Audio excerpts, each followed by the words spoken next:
too. Yay. Nice. Nice, baby. Hello. Get your big butt over here.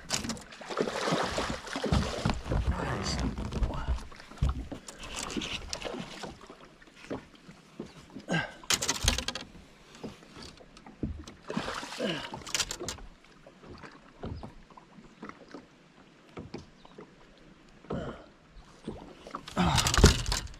His bottom jaw's been broken and healed. That's why I'm being careful with him. I don't want to re-break that. It's healed. So I'll just get him back in real quick. You guys see how his lower jaw healed? So I'm not going to weigh him or anything. We'll just get that fish back in there and keep him safe. Yeah, that's a 4.5 pounder. Thank you, buddy. Be free.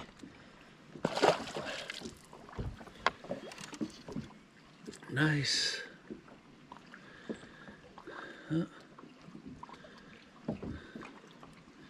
There you go, baby. Red, green, rotten tomato trailer. No secrets on my channel. There you go, baby.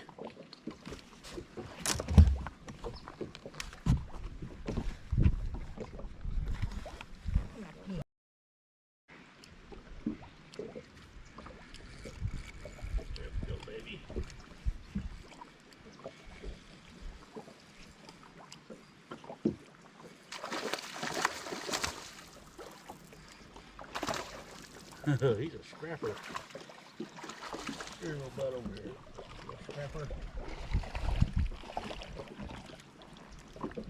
Nice. Little scrapper, baby. There you go. Shaky head, margarita mutilator. Thank you, little buddy. Be free. Right on. Frenzy nail. Well, hello my friends, welcome back to the channel. Anyway, I know why you're here, so let's just get on to it. Clear Lake, California fishing report. And well, I got a few things to report. I'm sure the rumors are getting around about the fish die-off, and they are true. I've spoken to my friend Vern down on the Redbud Arm, and he says it's pretty bad down there. He's seeing a lot of the shad, he's seeing some bass, and he's also seeing catfish in the mix. And he says there's sections down there where half of the big coves are just literally loaded up with the dead shad. So yes, those rumors are true.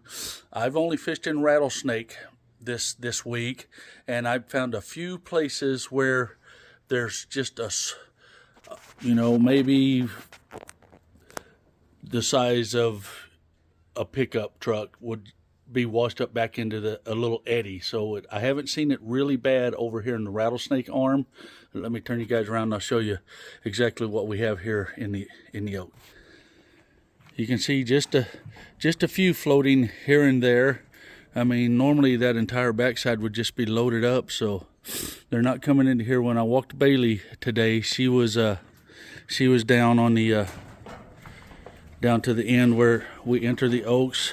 There were a few washing in, but just not terrible in here. So I have not been up north, so I can't report on that. So there's what's going on with the fish die-off.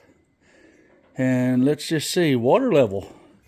You guys look at here. The Bobsy gauge is officially high and dry at 3.61 on the Rumsey.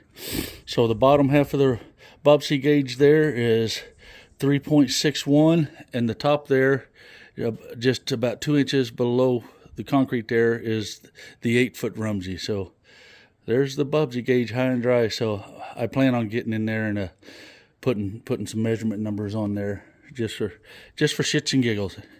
So there you go. There's your water level, water clarity. Like I say, I haven't been anywhere but Rattlesnake, and the best I've seen is, I'm going to say, maybe 1.5 foot. The water looks really good. It's not gross. I'm not seeing a lot of the pea soup or anything like that.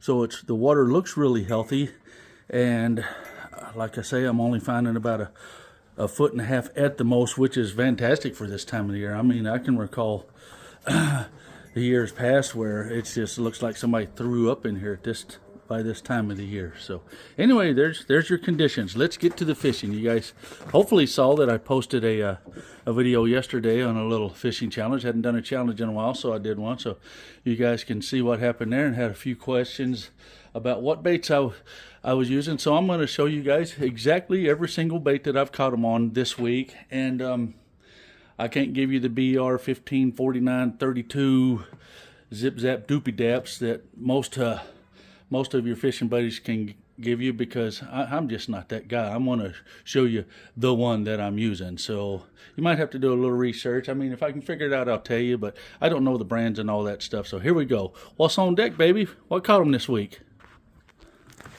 First off, here's what I flipped. I think this is a Rage Coral. And of course, you guys can see it's just kind of the dark purple and the black. So you'll notice that these are just really bold colors. This is just something I like. All the, this thing just really raises a lot of commotion when it's going in. You can see I'm flipping it on just a half ounce tungsten, straight braid, and the Rotten Tomato. And I know this is a missile bait, so the Rotten Tomato is getting me some good bites as well. So there's what I flipped to this week. You'll see that I'm going to post a couple little catches that you guys haven't seen yet, and one of them is going to be on this jig. This is a TNT jig, football head jig, and you can see I've got green in there, got a slight tint of brown, I got the red, and of course just one of my spent Rotten Tomatoes on the back of it. And I didn't fish the jig a lot this week, just because, for the simple fact, I'm fishing in some really sticky areas, and it gets really frustrating, and I'm out there to have fun, not get frustrated. So when I'm in a spot that's too sticky, I just don't use it, even if they're biting it. It's not like I'm trying to win a tournament. I'm out there having fun. And the bladed jig, chatterbait, as I call it, chatter chicken, whatever you want to call it, I did catch a couple nice ones, but it was very, very, very, let's just say, time Pacific. It's not an all-day thing like it was. I'm just hitting some really high percentage spots on points, and the most aggressive fish on that point will eat the chatterbait. So I've gotten a few chatterbaits that way, nothing like it was a few weeks ago. And king of the hill this week has been the crankbait, as you guys saw. And I wish I could tell you what that crankbait is right here, but I can't. I honestly think that Brian from Bass Hounds gifted this to me from a promo box that he had received. So not 100% sure what that is, but this little rascal right here has been slaying them. And I put my I'm a Beast Hunter away. It also caught a few. It was a deeper diver, but I was getting hung up a lot. I finally figured out that they're in the 6 to 10 foot range, so I switched over to this guy and just went to knocking their boots off. And when I'm up there in the skinny, here's the little square bill that I'm throwing. I think this is a Strike King KVD bait.